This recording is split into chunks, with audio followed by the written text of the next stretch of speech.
So hello everyone, welcome back to another video. তো finally জয় মা তারা, ফাইনালি কিন্তু রঘু ডাকাতের আবার কিন্তু একটা বড় ঝড় শুরু হয়ে গেল আজকের দিন থেকে।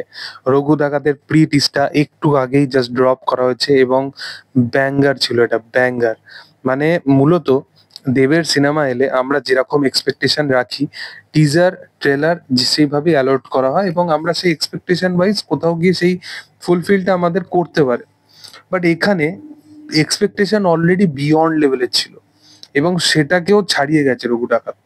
মূলত রঘু ডাকাত নিয়ে আমি সত্যি কথা বলতে, রঘু ডাকাত যে বাজেটের মধ্যে যে মেকিং এর ব্যাপারে ছিল, আমি জানতাম যে যে দুটো প্রোডাকশন হাউস এই ছবির সাথে অ্যাসোসিয়েট আছে, ছবিটা ভালো হবেই। তার পিছনে রিজনটা হচ্ছে ভিজুয়ালি আমাদের বাংলায় এমন কিছু কিছু আর্টিস্ট আছে যারা কিন্তু কম বাজেটের মধ্যেও কিন্তু ভালো কিছু রিপ্রেজেন্ট করে। তুমি খাদানের ভিএফএক্স দেখবে ভিজুয়ালি কতটা ভালো, সেরকমই এই সিনেমার পার্টিকুলারলি ভিজুয়াল ট্রিটমেন্ট এতটাই শার্প, এতটাই বেটার। মানে এর ভিজুয়ালি এটা থেকে কোথাও মনে হচ্ছে না যে এটা মানে 10-12 কোটি টাকার একটা সিনেমা।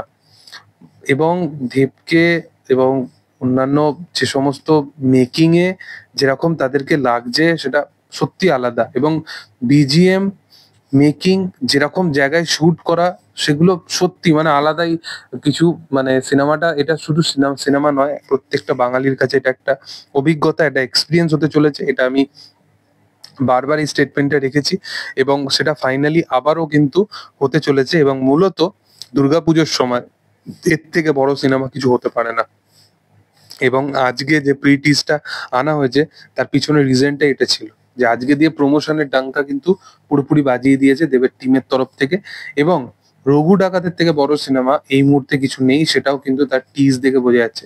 তারা এতটাই কনফিডেন্ট তাদের সিনেমা নিয়ে এবং অডিয়েন্স পাগলে যাবে এই টিজারটা যখন আসবে না, জাস্ট ছিটকে যাবে অডিয়েন্স। মানে যখন বড় পর্দায় যখন ওয়ার্ড 2, কুলি, ধূমকেতু দেখতে যাবে মানুষ, তখন এই টিজারটাকে যখন তারা দেখবে তখন তারা পাগল হয়ে যাবে। এবং কিরকম মেকিং কি, মানে সত্যি আলাদা আলাদা। এবার থেকে ডে বাই ডে কিন্তু একটার পর একটা কিন্তু ক্যারেক্টার পোস্টার সমস্ত কিছু আসতে চলেছে এবং দেবের প্রমোশনাল স্ট্র্যাটেজি সবসময় একটু আলাদা রকমই হয়। এবং এইবারও সে কিন্তু প্রমাণ করলো সে দেব দ্য কিং। তো ফাইনালি আমার পার্সোনালি টিজারটা ব্যাপক লেগেছে। এটা সত্যি, এটা একটা এক্সপিরিয়েন্স। এটা নিয়ে অত ডিটেলিং বা ডিকোড করে বলার মতো অবশ্যই আমি একটা ভিডিও শেয়ার করব তোমাদের সাথে। বাট এখন আমি যেটা করছি এটা শুধুমাত্র আমার একটা অর্গানিক বলতে পারো এক্সপিরিয়েন্স, সেটা বেরিয়ে এসছে, সেটা তোমাদের সাথে শেয়ার করছি। এবার ডিটেলিং এর সাথে আমি আরো 5-6 বার দেখে আরো বেটার ভাবে তোমাদেরকে সেটা ডিটেলিং এর সাথে আলোচনা করব যে অ্যাকচুয়াল স্টোরি কি হতে পারে, অ্যাকচুয়াল কার চরিত্রটা কিরকম হতে পারে, সেগুলো নিয়ে আলাদাভাবে আমি করবো। বাট এই যে অর্গানিক রেসপন্সটা, এটা আমার মনে হয় যে তোমাদের সামনে তুলে ধরা উচিত। দেখ তোমাদের কি বক্তব্য এই বিষয় নিয়ে, তোমরা কতটা এক্সাইটেড আছো রঘু ডাকাত নিয়ে, সেটা কমেন্ট সেকশনে জানাতে পারো। ভিডিও যদি ভালো লেগে থাকে অবশ্যই লাইক করো, শেয়ার করো, সাবস্ক্রাইব করো চ্যানেলটাকে, পাশে থাকা বেল আইকনটা অবশ্যই প্রেস করে দিও। Thank you all, by.